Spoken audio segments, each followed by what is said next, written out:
just kind of like getting out of this whole Janae Aiko, love fest right now. I definitely want to transition it over. So today, guys, we have an artist coming in locally from Phoenix. She's an amazing artist, an amazing woman. I have the pleasure of calling this woman my friend. So guys, get yourselves ready for Red Lauren.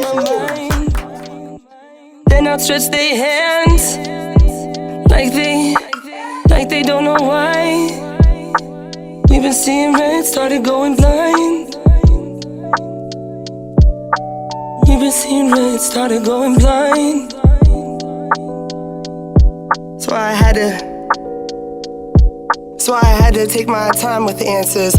Pain was on the cliff, taking chances. Echoes had me sick up in the head. I was casting stone, getting sideways glances. And warm bodies think they know something. Changing hands with these blood advances. Even heard them say they don't cost like bankroll, saving romance. All right, so Lauren, we have you back on Sense for the first time. Thank you so much. I just want to say you look amazing today, by the way. Like, thanks. This whole fit, like, it's just amazing, immaculate. Just go ahead and cry. Thank you.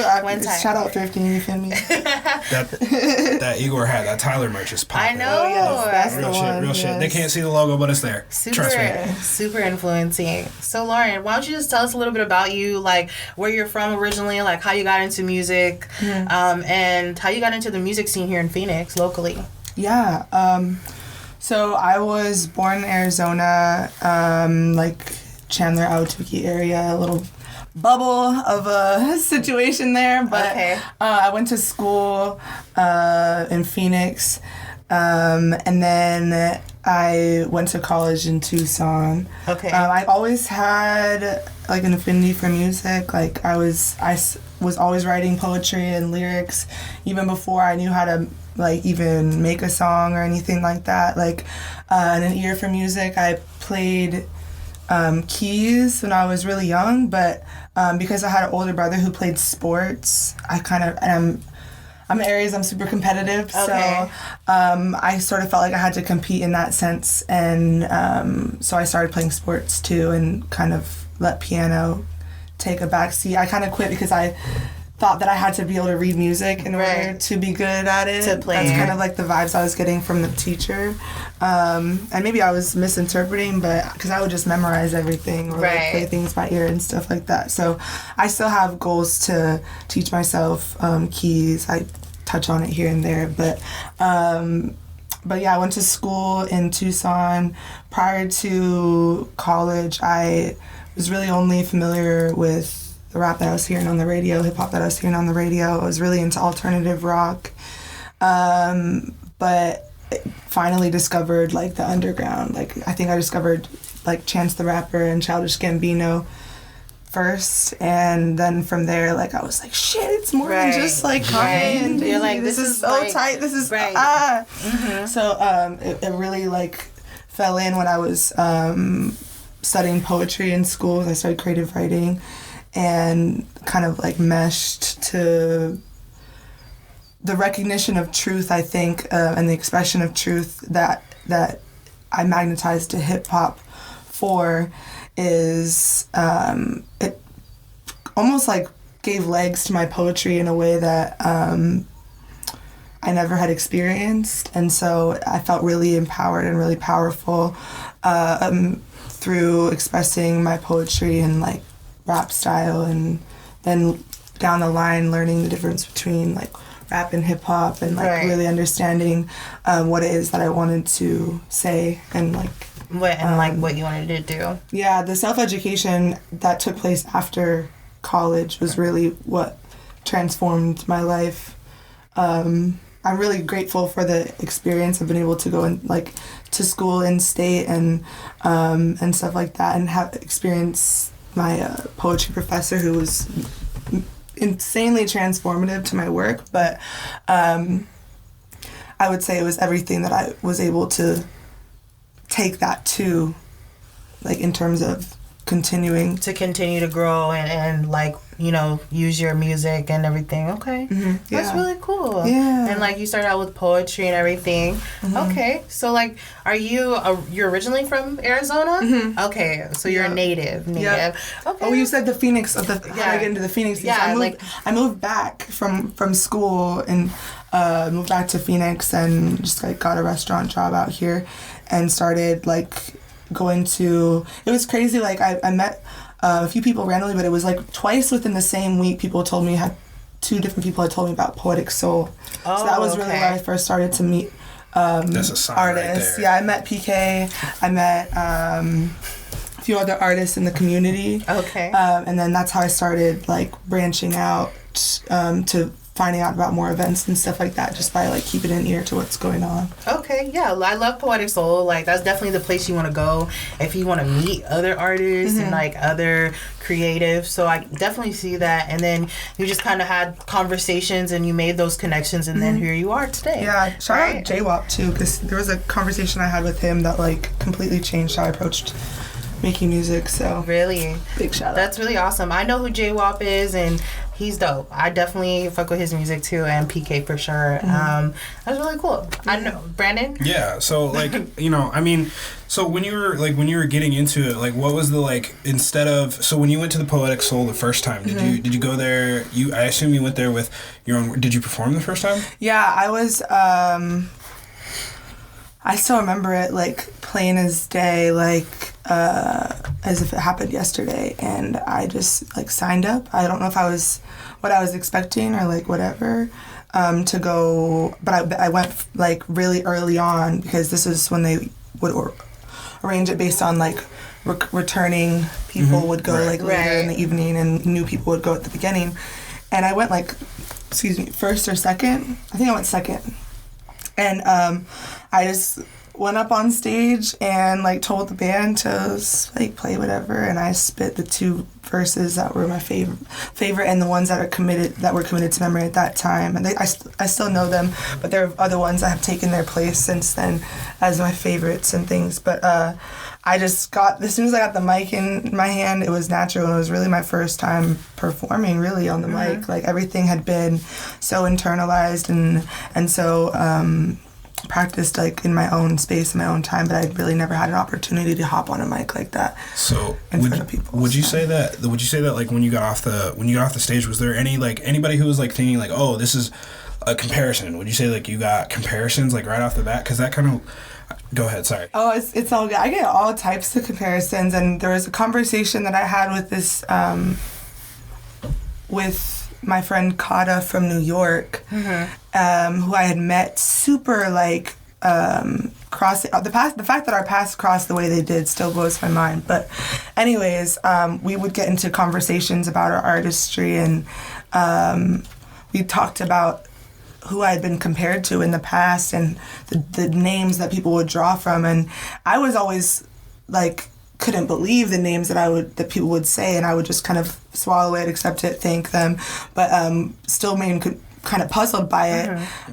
And he relayed to me that he thinks that people are just like comparing to people that they see as being great. So I took that as like with a grain of salt, in the sense of now I take every time that someone gives me a name that they think I am same sense of being grateful, but I always recognize that like it's not necessarily that it's that exact person, but it's that person's expression that and how like the how they're in their free expression of truth and power and greatness and levels they ascend to, that they see that in me, and I always think that that's really great. So I try not to like pinpoint those names, but it's all types of names. Like you don't have to go into that if you don't feel comfortable with that, and that's fine as long as you know. The other thing, the reason mainly why I ask that is because I find that a lot of people, especially rappers,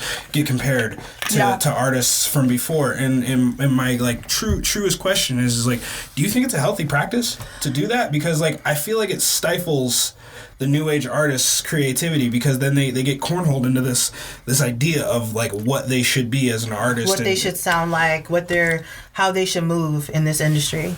I think it always stems back to intention, and not just intention, but like intention as it relates to impact. So when someone comes forth with a comparison, like what is your intention by that? Is your intention to have something to say? Is your intention to feel like there is something that you need to say? Is it coming across as like forced? Is it just because you can't really fathom this person's own individuality and like individual greatness? Is that why you feel like the need to say something? I don't know. I don't know that it's necessarily productive, because a lot of times when it takes place, it's like, oh, you remind me of this person, and it's like, well, is there any information that I can extract from that? Like, oh, are you really reading into it so deep as to say like, I see you take towards similar sounds as this person uses. I think that's really cool. The way you do something different with it is cool, but that it makes sense why they remind me of, there's like a crossover and that you remind me of them because this is why.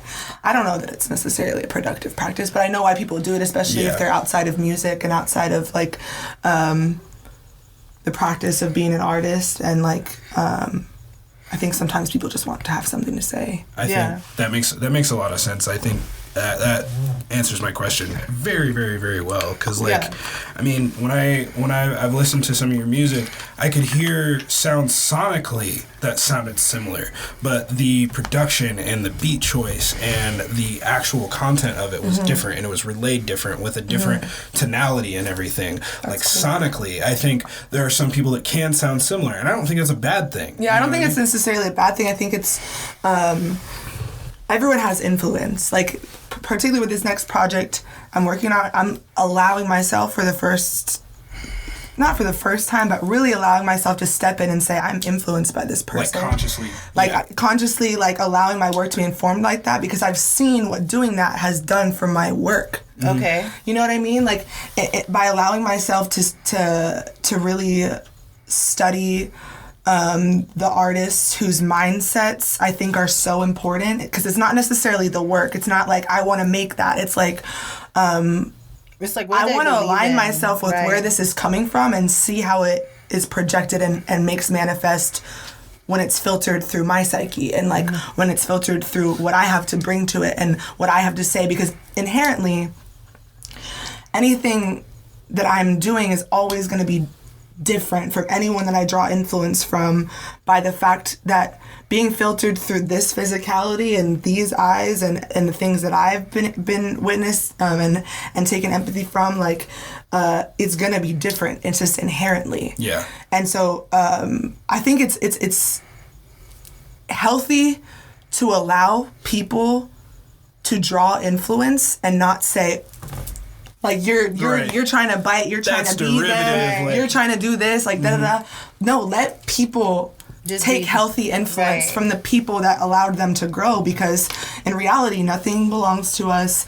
Nothing, everything's a remix. Everything has been done before. Nothing new under the sun, however you want to say it. Like, nothing belongs to you. So as soon as you as soon as you recognize that everything that you make as a creator has been bled into by the art of someone else, whether consciously or subconsciously, then you allow yourself the freedom then to say, this is specifically what I like about this thing, and this is how it can inform what I do. Okay. And Lauren, like, that definitely brings me into the next question I have for you. What would you say is one of the most common themes, or a couple of different common things within your music that you always tend to talk about or lean towards? And do you see that changing for you as you get older, and as the era changes with music? Do you feel like you're capable of changing with that era due to the themes that you talk about right now?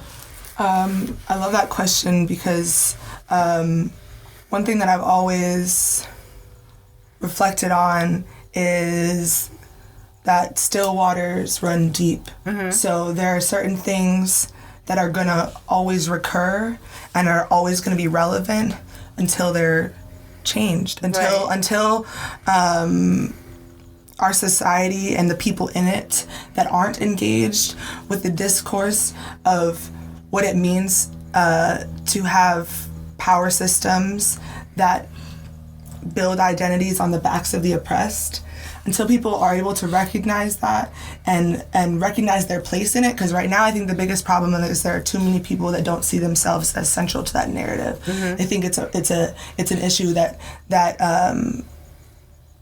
takes form only in the worlds and the lives of those that are oppressed. But if you are able to recognize, and we were talking about this earlier a little bit behind the scenes, like where your identity takes form in falsity based on how society sets that up, then you have the ability to break through that and formulate your identity within truth and become productive in thought, productive in action, and productive in liberation towards these ideas that continue to make weapons out of people without their consent. Right, exactly. You know, because if you have individuals that don't know something, how they're being used as part of an agenda, that's, you know, people go in uprise about rape, about consent, about all of these things, but you have a society that is using your identity and your ideologies against you and against others without your consent every day. Yeah. Unless you're seeking out those points of truth. So I think we need more people in the world like No Name, who I commend till the day that I fall. I love her.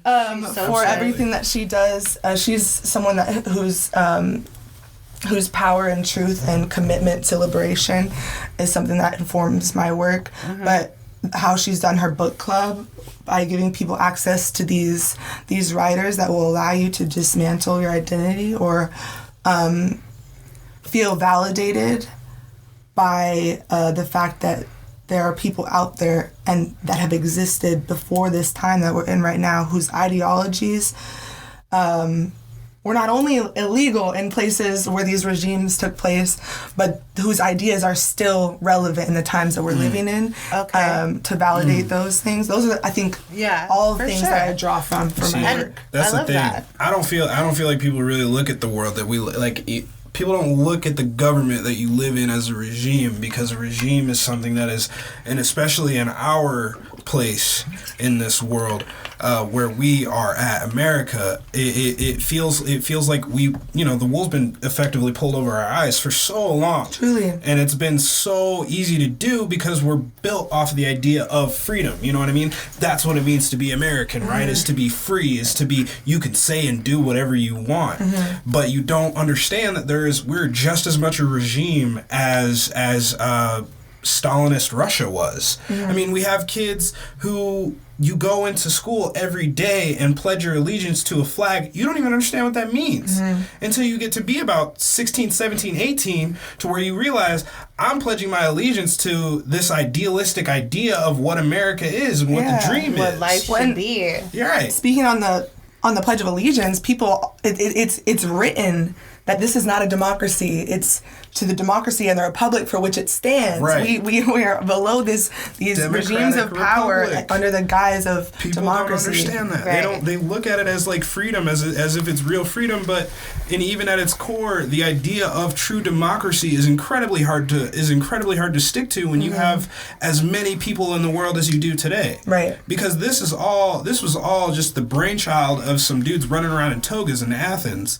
saying like, all right, out of 300 people, we can decide, we can all vote. That's easy to stick with. It gets incredibly hard when you get into the thousands, and when you get into the millions, it's almost impossible. So like, people don't understand that the reality of what our country is built on is not truly what they bought into. Yeah, the false freedom that takes place on the backs of people that don't know what, have never seen that, you know what I mean? Like Exactly.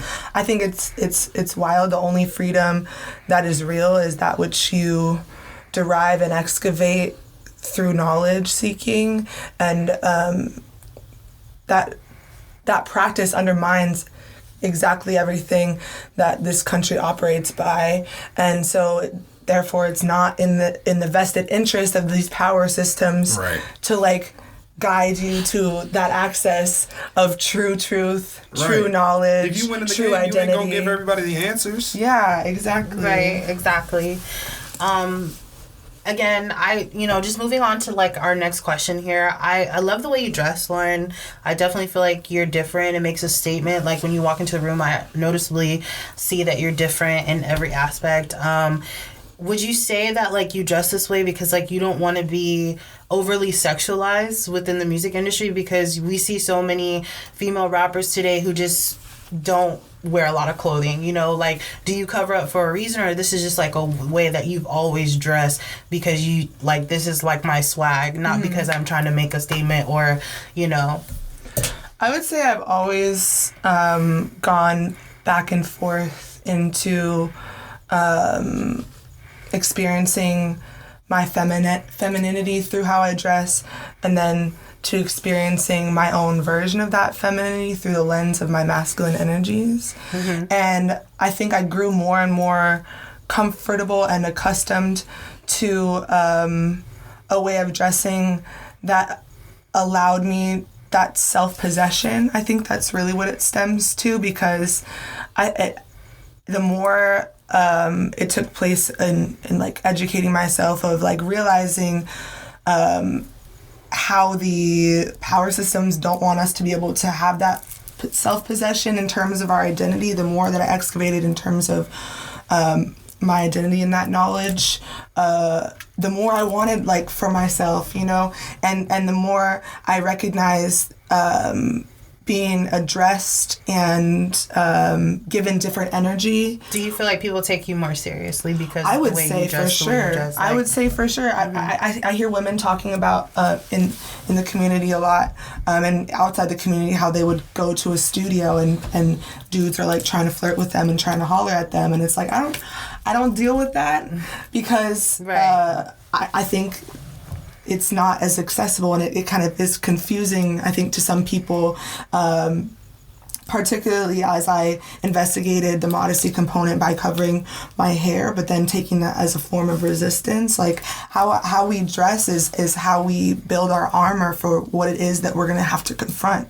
So if I want to have to confront my relationship with my body in public all the time, and I'm comfortable with doing that, and I take power in doing that, that would be my prerogative then to show my body, and that's a comfort that I have, then that would be how I would express it. But for me, I don't really find it necessary to be in the midst of whatever it is that my day is looking like, and then all of a sudden right now I'm feeling a type of way about my body, to like remove myself from those anxieties and to just be able to bypass that and those body standards that that have been set in place for us as women out here is very hard, especially in the industry. So I give you props, for Thank just you. being yourself and being able to dress the way you want, and definitely I feel like it makes a difference when you're in the studio with different types of people, because I think they look at you a certain way, and you set kind of like the tone when you walk in the room. Like people really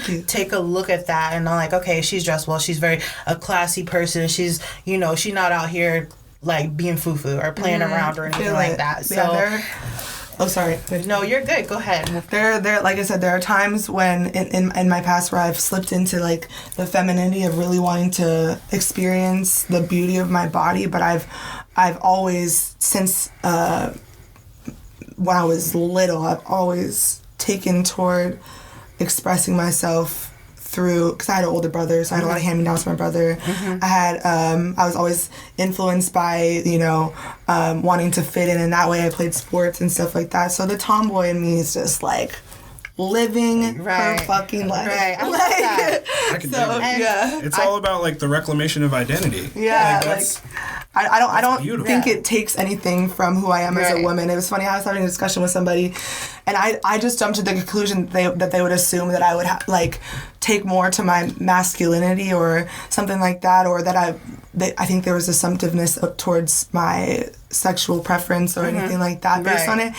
and I just had to assert, like, I'm such a woman. Like, I take off all the nurturing components of what it means to be a woman. To be a woman, like, and celebrating that in ways that doesn't have to be so overt and so sexualized. Exactly. So I would say it's just a tool. I would say your garments is your armor. Yeah, and that poses a question for Branden, like, being the guy right now on the podcast. Like, you've been in the studio and you've seen, like, females walk in, or, like, you know, you've worked with people before. So how would you feel if you've seen somebody walk in as a rapper? Do you feel more comfortable if they were dressed like Lauren, versus would you take someone walking into the studio dressed like Lauren more seriously versus someone who is showy, who is, you know, maybe wearing little shorts or has, you know, cleavage out? How do you feel as a man?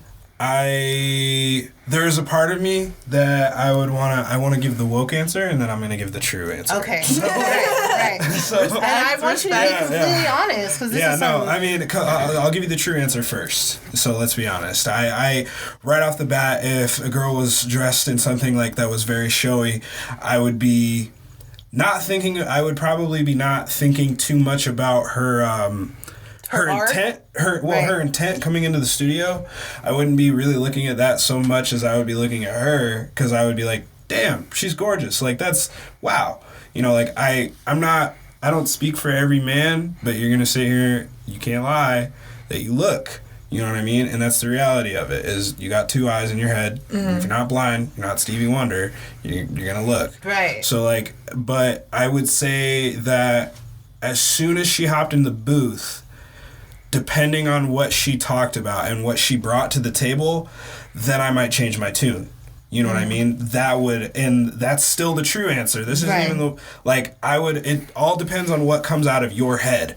You know what I mean? Because, and like I said, I cannot speak for other men, and not all men are monolithic. We're not all the same. Right. I mean, a lot of us are, but anyway, the reality of it is that I would look at what she has to say, like, because if what you say does not match what's on the outside, I'm instantly going to think that there's a certain amount of dynamism or dynamic energy going on inside of your head. Mm-hmm. I'm going to be like, okay, you're fucking smart, because you knew a bunch of dudes would be looking at you and thinking like, oh, she's just this pretty girl, like this, that, and the third, and then you come out and you drop some fucking bars that make my head explode. Bet I'm fucking with you. I definitely but feel like, it. If and then the woke answer just being is I try not to think about what people are wearing, and it's like I said, it's mainly about what's going to come out of your mouth, what's going to come out of your head, what is what you're thinking, because I've been proved wrong so many times. I'm fucking stupid. Like, let's be honest, like, not everybody knows everything, and I'm the first to say that I don't know shit.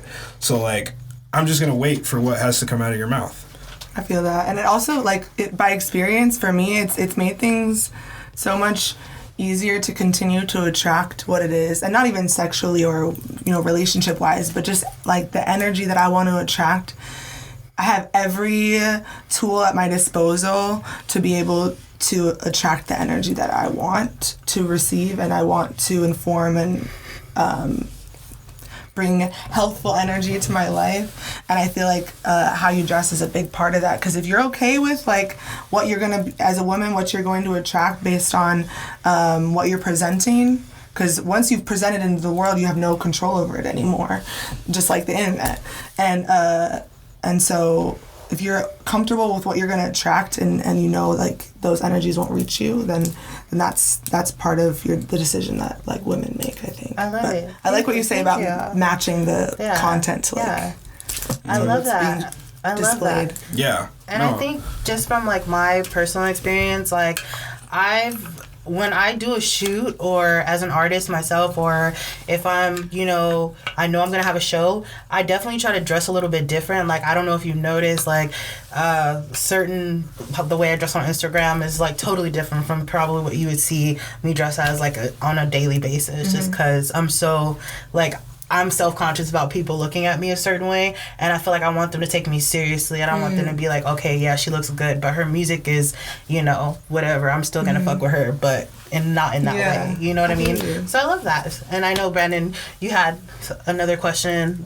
Yeah, well, I mean, a lot of the questions that I've had have, like, been answered. Yeah. But, like, cause, like, I mean, between a lot of this stuff, like just our conversation has been so telling and just like so open. But I guess my next question would really be is like, how has like the music making process and just the things that you've learned from what you've taken in from the music that you got into, how has that kind of like evolved your outlook on yourself in this spot in society?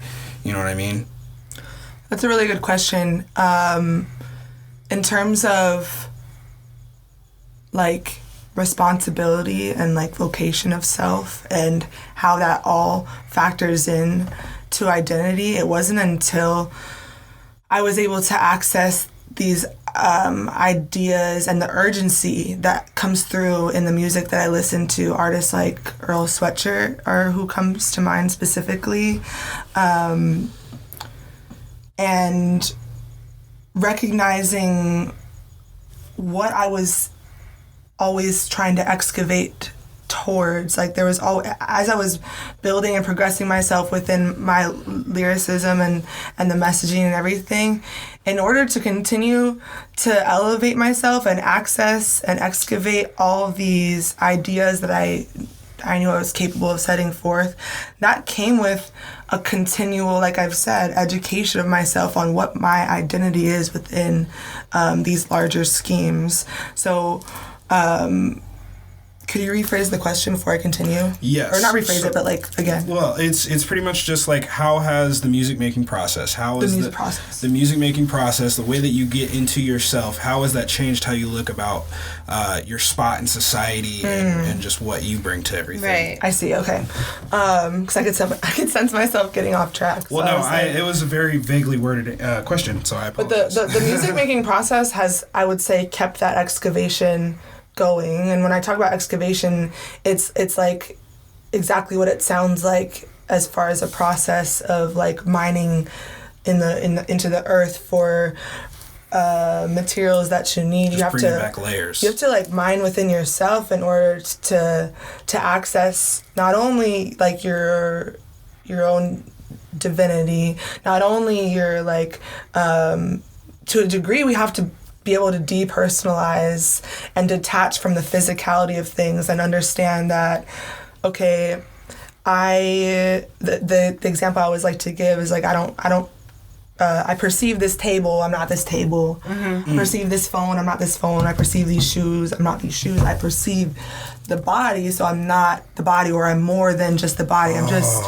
operating the body, you know? So once I like was able to digest that within my own belief states and like continually want to bring that forth in my music, it became a lot easier to understand that the traumas that are associated with everyone has traumas associated with their own physicality, whether it's things that have actually physically happened to them or things that are attributed to the physicality of the body. So like what it means for the physicality of who I am to effectively descend from histories of colonization and things like that. Those are things that the ancestors of my physicality did. But I have the energies that operate my physicality that are not related. Right. So you move beyond that. So you're able to. So it's yes, there are things that I have to acknowledge and address by my physicality and what it means to move in through the world as a white woman, and what all privilege comes with that. What all thank you ramifications, stigmas, stereotypes. That was really good. How you say that. I love that. What all comes with that? Yes, I have to be aware of that, but I also am allowed. I'm allowed to align myself with the divinity of the energies that operates my physicality, my psyche. Everything that I write and make is filtered through all of that, but it comes from a place that is also separate from all of that. Yeah. Which is everybody's right. Yeah. Exactly. I see what you mean. That's beautiful. And Lauren, I'm like super excited to hear your music. So I know that you're going to be freestyling on a beat for us today. But before we definitely get into that, tell the people, what project are you working on right now? Like, what are you doing? Like, what? I want to know. So I have 2 works out right now on all streaming that I had put out last year. And I'm working on the 3rd in the series right now. So the first one is Anti-Fake, the Tape, the Letter. Second one, Anti-Fake, the letter, the memory. Sorry. And then the third one is the one I'm working on right now, and I'm really excited about it, and it's called Anti-Fake, the Memory of the Moment. So it's basically taking a lot of the stuff that we are talking about is stuff that's being continually unearthed and excavated and then re-injected back into the lyrics and the messaging and the energy that takes place on this project, where I'm looking at everything that how memory affects the moment, basically. How where we've been affects where we are, and how the moment doesn't necessarily have to carry the same energy that the memory had. I love that. Like where we have vocation and we have option and we have choice and challenge and duty to harness the moment and, you know, create something new with it. Right. That's really awesome. I'm like so excited to hear your project. Thank you. When it does come out. And I can't wait to hear you freestyle today, as a matter of fact. I have one more question. Oh, one more question. I have one more question. I'm like running the podcast. Right, I'm like, go ahead. No, it's okay. I have one more question. Just because I see the cohesiveness of your projects, and I'm a huge fan of concept albums. And I just want to know, like, what's your, just if you could give us just a soft one concept album that you like might be your favorite. Big like Fish Theory, Evan Staples. Oh, that is easy. That is very good. And I would say then followed by Damn. Okay. Oh, definitely. Yeah. One of Kendrick's. They're like, they go back and forth. They like spar with each other all the time in my bedroom. Right. Yeah, I'm sorry. I just had to ask that. No, it's literally, we always talk about concept albums and like what we love. And I was just telling Branden, like last week, I listened to Pimp a Butterfly for like the first time all the way through, like the beginning of January, and it changed my life. I was like, oh wow, Kendrick is on a whole different level. Yeah, he's awesome. That's really crazy. Yeah. But thank you for sharing that with us. Yeah. Like, where can the people find you, Lauren? Like, where are you at? Yeah, on totally. Social media? So, social media wise, I'm at Resdontdie on Instagram, and that's like everything that Res stands for will never die. So respect, responsibility, preservation is everything. That's what doesn't die. So Resdontdie, and then everywhere else in terms of like listening on streaming, you can just search Res Lauren, R-E-S, and then my name Lauren, L-A-U-R-E-N. And then Twitter, I think it's just Res Lauren. Awesome, definitely. Well, you guys heard it first. That's where to find my girl Lauren. So you better go and check out her projects on Apple Music, Spotify, all of the greatest little streaming apps out there. We're going to hop into this performance. And again, my name is Juno with Sense. And I am Branden with Sense. You can find me at Bummy Poppy on Instagram because I am Bummy, and yes, I am Daddy. And I created this name, by the way. Give me my props. He's not going to ever do it, but okay. You get a sprinkle of props. You may get a crumb of props. Just a little bit. A crumb of props. And you can find me on Instagram at Junoverse, and that's JUNOVXRSE for a lot of people who can't spell. Sorry. And then Sense Pod Official is our podcast official. So hit us get up. with it. Yeah. Hit us up. And I just want to thank Kenneth so much for being a part of this episode. And where can the people find you, Kenneth? Hurry up and come in the shot. Hurry up and come in the shot, Kenneth. Hey, sorry. Just Kenneth Webb on every platform. You smell me? Awesome. Oh, thanks for having me. Yeah, no problem. Thank you for I'm excited for this. You have set such a high bar for us, and this could be filmed or not, I don't care anymore, but you set such a high bar, and if anybody who comes on this show next is not as good or doesn't bring the same energy, I don't want it. And no, for real. I don't. And like you said, you definitely set a bar for us now. And just not even just as podcasts got to listeners, just to listen to you speak is just like a gift in itself. Just the magnetic energy that you bring to the table. And we definitely hope to see you on future episodes. We have some other stuff coming out. And we definitely would love to see you again. Spin the mic. And coming soon. Spin the mic. We're not going to say too much about the next stuff, but we won't hop into it. But we're gonna hop right into this performance. And thank you guys so much for watching Sense. Peace. Checkity check. Glitch. Alright, just like count me in whenever y'all are ready. And whenever he's ready. Turn up a little.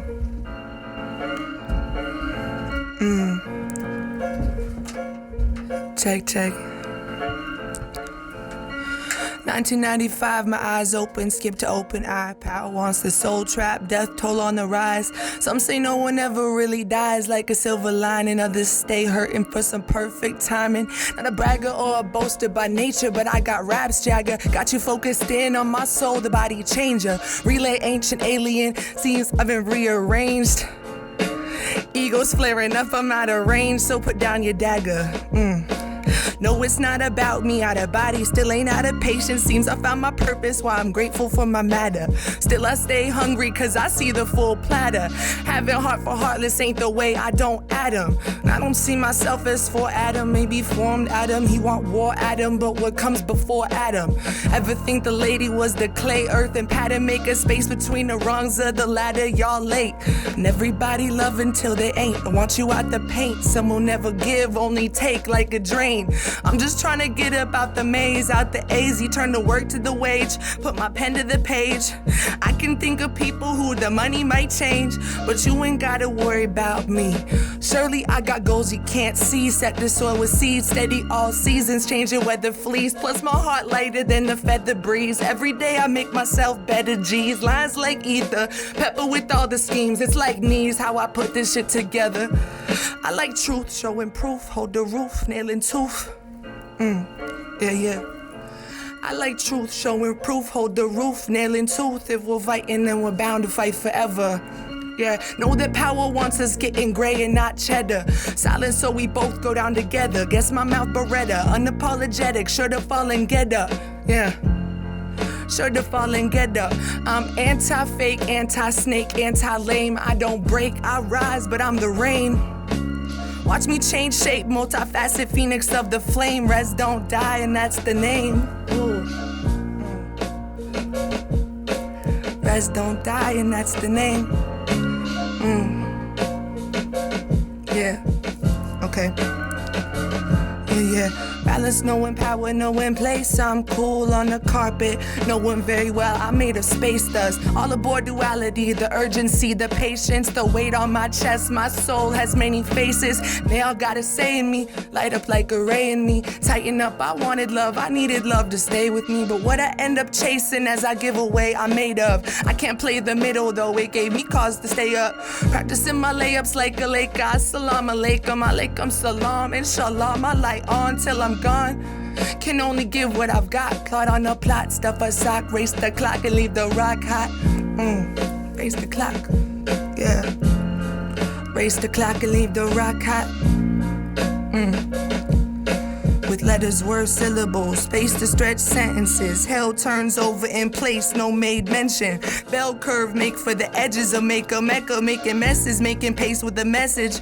Yeah, making pace with the message. Yeah. That was tight.